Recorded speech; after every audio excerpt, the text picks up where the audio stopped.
I'd like to begin with something we've heard a lot about over the last couple of weeks. I was just in Copenhagen, as were you, speaking with European leaders about the drone wall. Do you have a feeling that European leaders have an understanding of what the drone wall is, A, and B, what do you think the chances are of the implementation of this program?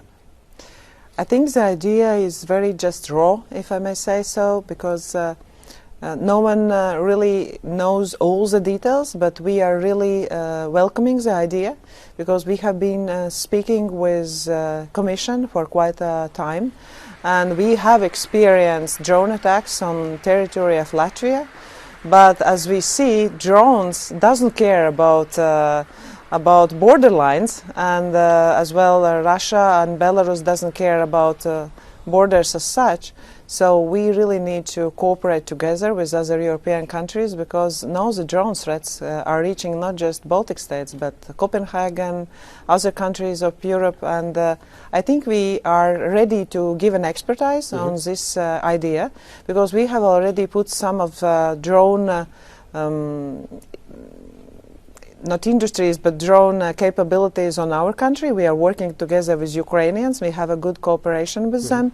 And we are ready to give our experience, as we have a good drone industry here in Latvia. And on the question of these sort of hybrid attacks that we've seen a lot more of, as you say, further and further sort of into, not attacks, but at least interference and interference with airspace, do you think this marks a sort of change in the war in Ukraine? We're going to see more of a focus on these kinds of interferences, hybrid interferences within European nations. And do you think that the many analysts say that basically this is Russia having difficulty on the battlefield, and as a consequence they're going to be doing more of these sort of hybrid threats? Do you agree with that analysis, and do you think there will be more to come? Unfortunately, I have to agree. Because now drones are much cheaper weapons, and Russia are able to manufacture or even buy them from other partner countries to them in a much faster way than to build a tank, for example. So therefore we have to be ready, we have to deter our European soil, and unfortunately the war as such is changing, because Ukrainians has been trying to explain to us as well for quite a long time that situation in a war, like a war operational zone, has changed.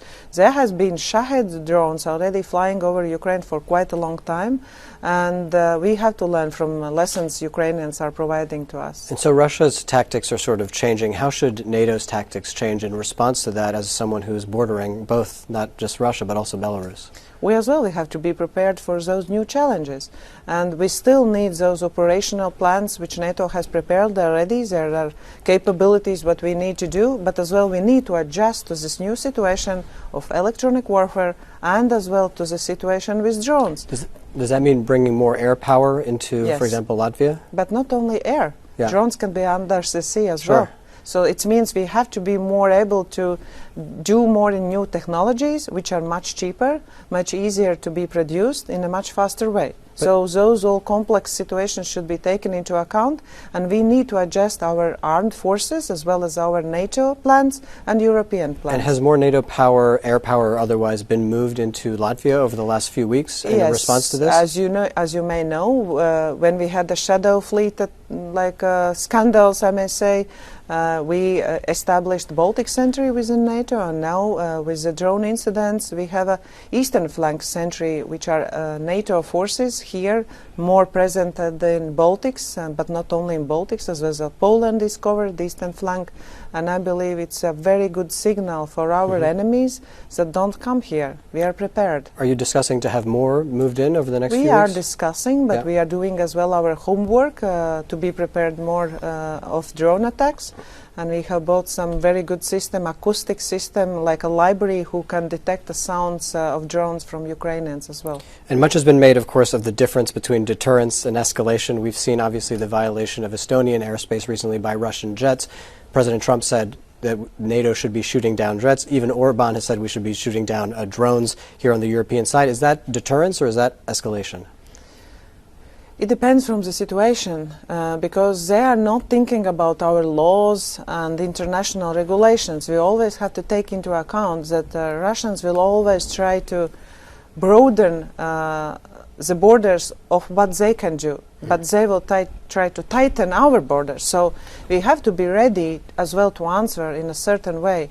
I don't think we need to escalate, but if those attacks will come more and more, we will be ready to do what's needed. And do you have the equipment you would need to shoot them down if you needed to? We still all need to work on it, because we have some of the equipment, but we need to really work on it, because we need more and more in a way that it's not so expensive, which is much cheaper. We have drones who can kill other drones, so there is new technologies coming who can jam the drone, but we need to think about it in a more broader way, as I mentioned in the beginning, because drones are not looking for the borders. Therefore, NATO overall security is needed, and Europe's as well. And another one of these conversations you were engaged in last week with European leaders is the question of the frozen assets, the Russian frozen assets. I think you've made your position very clear. Around the table with those leaders, do you think that there's going to be movement on that fairly soon, on the Russian assets? Could that happen before the end of this year?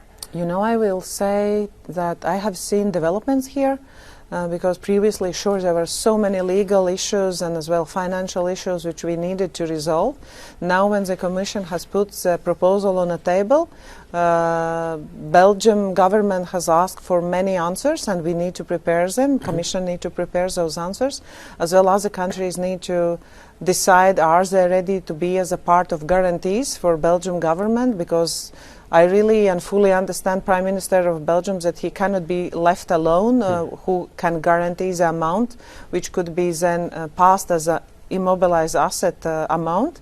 And therefore, I could see some development from many countries.